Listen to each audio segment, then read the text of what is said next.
then when I killed you, and make no mistake, I will fucking kill you, then I do it slow. Welcome everyone to another action figure review, as I'm back with a Medicom toy Mafex, the ZACK SNYDER'S Justice League Knightmare Batman. As we know, Medicom are far from done with the Snyderverse, with the re-releases of the Justice League characters. And here we have a second Knightmare Batman, 10 years on from the BVS version.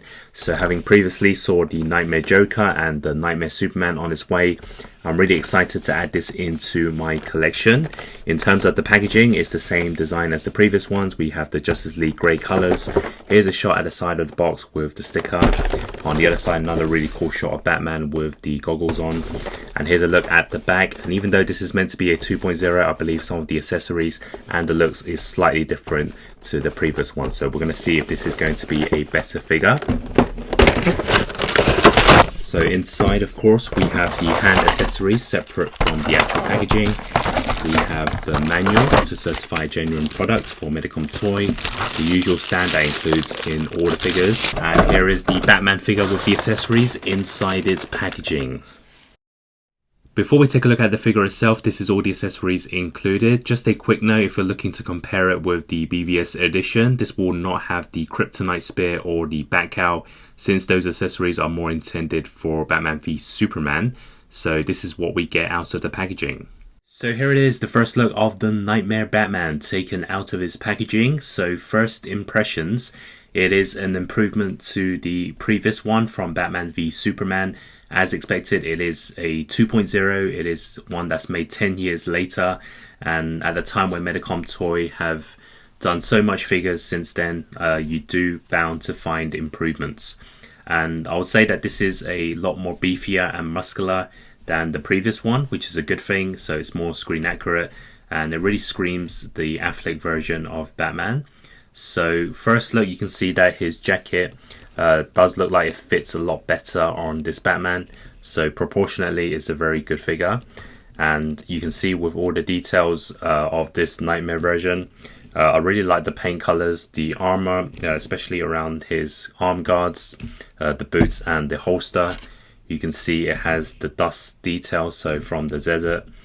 And technically this is the BVS suit, so he has the lighter grays, and you can see the bullet kind of points on there, which is also from the previous one. He uses like a soft cloth for the scarf, which is a nice blend. Some people will probably say, why didn't they do it for the jacket? But sometimes it doesn't work when you just do something so much in cloth material. So I'm happy with what they've done here. And sculpt wise, paint wise on the cowl, it's a lot nicer. So this one, in comparison to the previous one, if you do have that, you can see that proportionately the new one is better. The old one seems to be a lot more slimmer. It's understandable because back in the day, Medicom were kind of new to this. The jacket doesn't look like it fits him as good as the new one. And paint wise, you can see with the cowl, it's a lot better than the new one. And using the cloth materials is also better. And then the suit inside, I would say the new one is nicer as well. So that's not to say this one is a bad figure, but obviously the new one is improved. And if we bring in Joker, which I reviewed last year, it's a nice figure to have if you want to collect the Justice League lineup. And we're just awaiting on the Superman, which should be out very soon as well. And also the previous 2.0 original version of the Justice League Batman. As I mentioned, I still prefer the suit of the BVS edition. It's a lot lighter, but this one is an improvement to the original. So we're waiting on the tactical suit Batman as well, which they're redoing. And you'll see more comparisons later on in this video. But in terms of first impressions, I like it. Overall, you can see the paint's a lot nicer. He's a lot more muscular. And just proportionately, they've done this a lot better. So the cowl and the sculpt is very nice. Obviously the goggles are not movable. It is held on. And yeah, just like the details even without any of the accessories. So first impressions, it's a good Knightmare Batman. And I would argue it's probably the best one on the market at the moment. I've seen the likes of McFarlane, Mezco and Mattel do theirs. But still I feel Medicom take the top spot. Next up, let's take a look at the different accessories, starting off with the alternative hands. So right out of the packaging, we have the closed-fisted hands. So for the first set of alternative hands, we have a pair of relaxed palms. For the third set of hands, we get a pair of grappler hands. We also get a pair of hands to hold on to the accessories like the binoculars. And for the fifth set of hands, we have him holding on to the handgun. And for the sixth and final set of hands, we have him holding on to his rifle. So here is a closer look at the accessories, starting off with the binoculars. And here is a closer look at the weapons, so we have the handgun. And here is also a closer look at the rifle held in hand. I also noticed some differences in the details of the rifles between the previous Batman v Superman and the new Justice League version. So the one on the right is the new edition. It has the better paint colors and detail. However, they have removed the Joker logo, which was on the previous rifle. And this just adds another layer to the Knightmare story. I'm not entirely sure if it's accurate in the Justice League, if they removed the logo, or Medicom Toy just forgot to add it.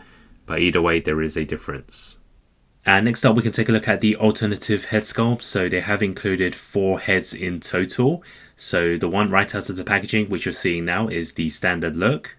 So for the first set of alternative head sculpt, we have the angry gritted teeth look. And for the third head sculpt, we get the full-on angry face with the mouth open. And for the fourth and final head sculpt, we have the ones with the goggles placed on.